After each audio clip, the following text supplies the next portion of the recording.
అందరికీ నమస్కారం. నా పేరు సునీత. మా గ్రామంలో వైద్య శిబిరం బాల వికాస సంఘం నుండి జరిగింది. ఇది మా గ్రామ ప్రజలకు చాలా ప్రత్యేకమైంది. ఇక్కడికి ఆదిత్య హాస్పిటల్, అమృత హాస్పిటల్ నుండి న్యూరో స్పెషలిస్టు, జనరల్ డాక్టర్సు మరియు స్టాఫ్ అందరూ వచ్చి మా గ్రామ ప్రజలకి బీపీ చెకప్ కానీ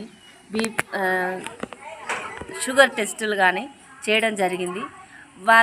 వారికి ఏం ప్రాబ్లం ఉందో తెలుసుకొని మెడిసిన్ ఇచ్చారు. బాల వికాస సంఘం తరఫున మాకు ఇది చాలాసార్లు ఇక్కడ వైద్య శిబిరం పెట్టడం జరిగింది. వారికి ప్రత్యేక అభినందనలు. బాలమ్మ గురించి చెప్పడం మనకు అసలు ఆమెను పొగడడం ఎంతో గర్వకారణం. ఆమె వల్ల మన ప్రతి గ్రామంలో ఏం తెలియని అంటే హాస్పిటల్కి వెళ్ళలేని మా వృద్ధాప్యం కానీ ఎవరికైనా కానీ చాలా ఉపయోగకరంగా ఉంది. ఇలా మరెన్నో వైద్య శిబిరాలు జరిపి గ్రామ ప్రజలకు ఉపయోగపడాలని కోరుకుంటున్నాను. అందరికీ నమస్కారం. నా పేరు రజిత. మాది పెద్దంపల్లి గ్రామం. బాల వికాస ఆధ్వర్యంలో ఉచిత శిబిరం జరగడం జరిగింది. అందులో ఆదిత్య హాస్పిటల్ వాళ్ళు, అమృత హాస్పిటల్ వాళ్ళు రావడం జరిగింది. వచ్చి అందరూ ట్యాబ్లెట్లు ఇవ్వడం జరిగింది వాళ్ళకి. ఈ ఊర్లో ప్రజలందరూ మంచిగా పాల్గొన్నారు. 200 మంది సుమారుగా వాళ్ళు పాల్గొనడం జరిగింది.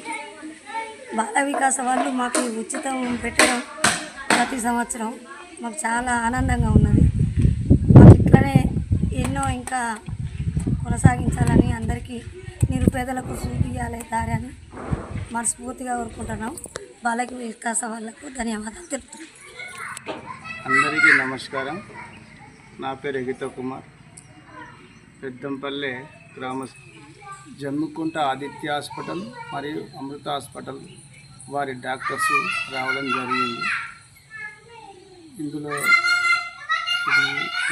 Neurologist doctor, journalist doctor, cardiologist madam, ఒక 6 డాక్టర్స్చే వైద్య శిబిరం భారీ ఎత్తున పెద్దంపల్లె గ్రామంలో జరుపుకోవడం జరిగింది. దీనికి దాదాపుగా ఒక 200 మందికి ఉచితంగా చూడడం మరియు మందులు కూడా పంపిణీ చేయడం జరిగింది. దీనికి మన బాల వికాస వారికి ప్రత్యేక ధన్యవాదములు తెలియజేసుకుంటున్నాం.